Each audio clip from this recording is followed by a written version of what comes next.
everybody. Welcome to VCB Live, the safest station in the nation. Drive Safe. Dave here, along with Trey Griggs. What's going on, Trey? Drive Safe, Dave. What's up, man? Good to see you again. How are you? Happy New Year to you, sir. Happy New Year.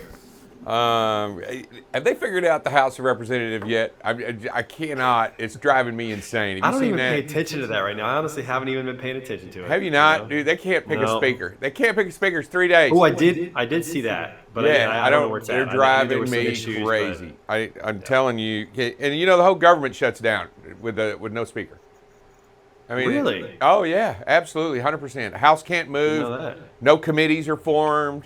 No money's being spent. And you know how crazy they go when they can't spend money in Washington. Dude, that's the truth. Although I wouldn't mind a few days of shutdown. That wouldn't actually hurt me too bad. Those guys can think through what they're doing and give us a break. Oh, it just hurts the stock market. All right, here we go, Trey. Let's talk a little bit about it. First of all, founder and CEO at Beta. Just tell me what Beta Consulting Group does over there. So we help companies in the transportation logistics space to build their brand, to become a known and trusted brand in order to grow revenue.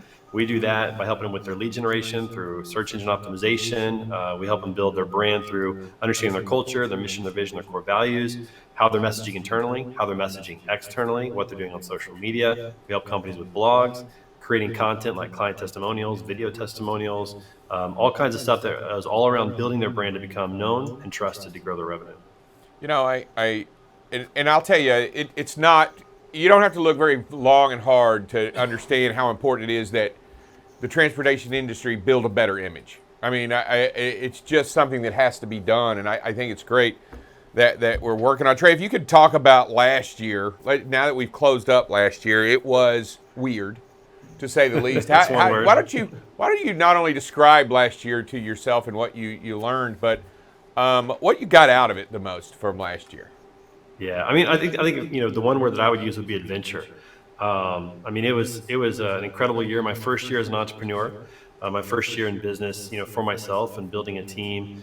There was a lot going on, from starting the business to acquiring clients, which it's one thing to acquire clients for a company working for. It's another thing to acquire clients for you.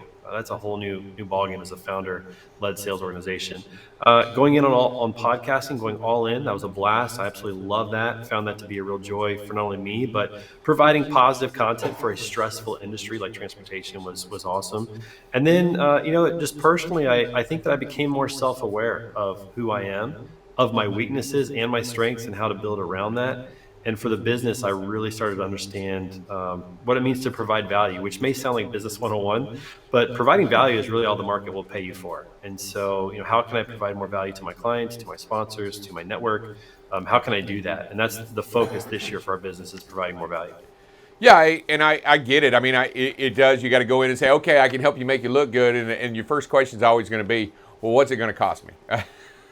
Right. What are you going to cost me? And what is this out of pocket? But let's talk about your first year. I mean, that's crazy. First year. Let's just say I was going to start a business this first year. What are like 5 key things you would tell me right off the bat besides don't do it? What would be the 5 key? What would probably be the 5 key things or anything like that? Maybe 3, maybe 5 that you might tell me that I didn't actually look at this, but I found this out to be very important. Well, I think for any founder or somebody who wants to start a company, the very first thing I would recommend that they do is to spend time, probably 3 to 6 months, really building their network out in the industry that they want to play in, the space they want to play in. Build out their network, get to know the people who are movers and shakers, who are getting things done, talk to people who have been a little bit further down the road, who have had a business for a couple of years, and ask them questions. Building a network also provides opportunities that you may not have had otherwise. I mean, my clients have come to me from building my network on LinkedIn. That's how I've acquired almost all of my clients, is the relationships and the foundation that I built through that. So that'd be number one, is to focus on building your network, because truly the saying, your network is your net worth. I think that's really true. The second thing I would say is this, is really find out what's that one thing that you're great at that the market needs. So it's not just good enough to be great at something. The market actually needs to have that service or that product as well.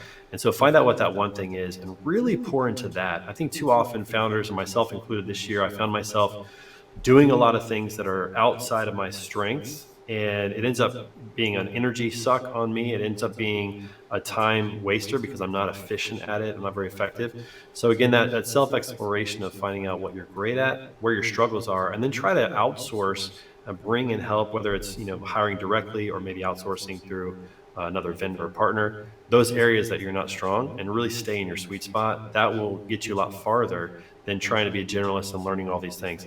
Is it important that I know finances? Yeah, I need to learn that. That's a part of being a CEO that I need to learn, but that's definitely not my strength. And so how can I bring in some people that can help with that, help me learn, teach me the things that they know, and help me become a better CEO? But that's definitely not my strength. And so I would offer those two suggestions off the bat.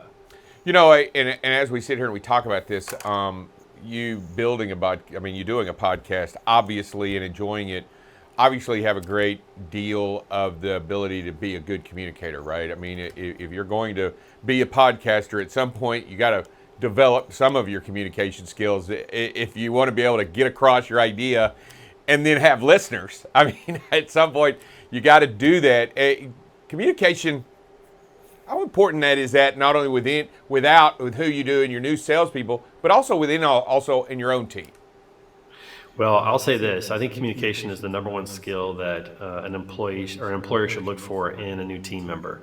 Whether that's verbal communication, whether it's listening, whether it's written communication, the ability to write is one of, I think, the most undervalued or underestimated qualities that a person brings to a company, because it shows that they can organize thought, it shows that they can process, they have language skills, and that usually translates to good communication in other aspects as well, being a good listener, taking good notes, staying organized, communicating verbally really well, clearly and effectively.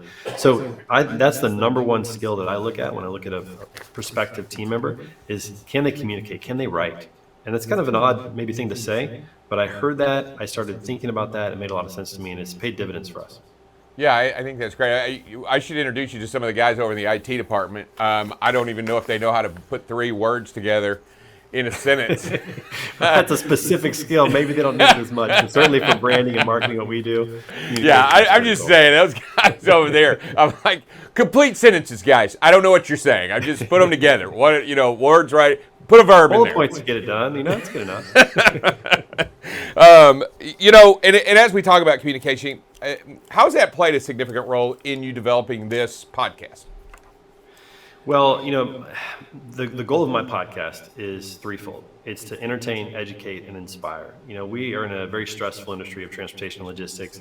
I want to bring a level of entertainment. I want to bring some education. I want my guests to be able to speak in a way that the audience can take something with them. And I want to inspire people to continue to get better, to continue to grow. And so my job as the host of Standing Out, my job as the host of Word on the Street, is really to put people in great positions to tell their stories and share their expertise. So I view my job as teeing it up and letting them hit it out of the park. And so it requires me to think through and understand what they do, understand their business, dig in a little bit to who they are and ask some good questions, and then really just sit back and let them tell their story. And one thing that the podcast hosting position has helped me to do is to become a really good active listener, because I like to listen to what they're saying and then throw in another question that I had not even thought about. I'm not really the kind of podcaster that has a series of 20 questions. Some people do that and they're very effective. I tend to be more conversational. So if you're a guest on my podcast, I'm going to let you tell your story. But something that grabs my attention might also grab the attention of the audience, and I want to dig in a little bit deeper to that. So being an active listener has been really, really important for that. Yeah, I can follow that along. Bryce creates a set of questions. We call them more guidelines than actually a list, because I'm off. So most of the time I'm off the rail right off the bat and trying to find out. Right? I mean, that's not possible. Oh, yeah, definitely. So let's talk a little bit about your podcast. What is one of your favorite guests all time that really, you just say, hey, you know what? This one right here, I felt was solid. If you get a chance, go listen to this one. Man, that's a tough question, man. I've enjoyed so many of them. The ones that come to mind is I did a podcast at TIA with Chad Olson of AVRL. Really enjoyed that one. That guy's just an amazing guy, really insightful, doing some cool stuff in technology. One of the sleepers, and I'll call him a sleeper because he seems to be kind of quiet, but every time he speaks, it really speaks volumes, is my good friend Coleman Ruffin of Talent Solvers. He's been on the show a few times. I've done a couple episodes with Charlie Safro and Brent Arsuga that were absolutely amazing. And then I had Aaron Shalicki, who is working for the Defense Department in Washington on the show, talking about leadership and the military. There's some really, really good episodes in there, some great content, incredible stories. I feel really blessed. I mean, I know I'm doing a disservice to so many other of my guests, but those kind of come to mind right away as some of my favorite episodes that I've had. When you get those, and you know when you hit it off, when you're doing the interview and you get it, and then you're in it and you're talking, and then you realize you're out of time and all that, you kind of got it, right? You kind of got that feel like, oh yeah, this one's a gem. How much editing do you do through the podcast? I know that a lot of it, some people do none, some do a little bit to clean it up, but I got a feeling, Trey, that a lot of it's not done on your podcast. Yeah, actually, we do most of the production during the podcast because it's live. I love going live. I really don't like doing recorded podcasts. I think that the live podcast, like what we're doing today, is much more authentic. And if you say something, then it's out there. You can't really pull it back. But I like that element of it. So we do all of our production during the show, and there's very little, if any, post-production work that we do. We'll cut up the clips and we'll put them out there on social if there's a really good soundbite that we want to put out there. But the other thing that we do also is we give the entire video to our guests. Our guests don't pay to be on our show. It's completely free. We invite great guests because we want to tell great stories. And when those guests leave, they get the entire video so that their team can also cut it up and use it as collateral in their marketing and efforts, their sales efforts, wherever they want to use it. And so we try to provide value in that way. But we don't do really any post-production work, which is one of the nice things about it. We've used platforms like the one you're using is great. We use StreamYard. It's just so easy to produce during the show that there's not a lot to do afterwards. I'm just going to tell you right now, Trey, it's okay if you cut me a check right after this show. You can just leave it. It doesn't matter. A nominal amount is okay as long as it's got, 5 or 6 figures on it. I'm good. You know what? If it just has 3 figures on it, just make it out to Blake. We'll do lunch. I'm good with lunch. Hey, as long as those figures are behind the decimal point, we're good. Put as many as you want on there. Yeah, put as many. Any of those go out there. Okay. As you move into this new year and you're looking at your podcast, because I'm kind of excited about your podcast. You're looking into where do you want to go with it this year? I mean, honestly, you've got to kind of have what you've done, and as you move into this year, either is it a certain kind of guests you want to bring in, or is it what is it you really want to head toward this year in your podcast? Yeah, that's a great question. Thanks for asking. I mean, we've changed up a few things. Last year, I went live every day with Standing Out. We're not going to do that this year. I actually have clients that I need to serve now. When I started that podcast, I didn't have any clients, and so we're gonna change up what we're doing. We're also changing the time of it. So this year on Standing Out, we're gonna go live every Tuesday and Thursday from 2 to 2:30 p.m. And we're really working on our guest list to be the types of people in the industry that will be able to tell really great stories. Maybe some hidden gems in there, people that are doing great work that the mainstream LinkedIn user might not know about, or those people on social media. So we're looking at that in our guest list and being a little bit more focused in that regard because we have a limited number of shows.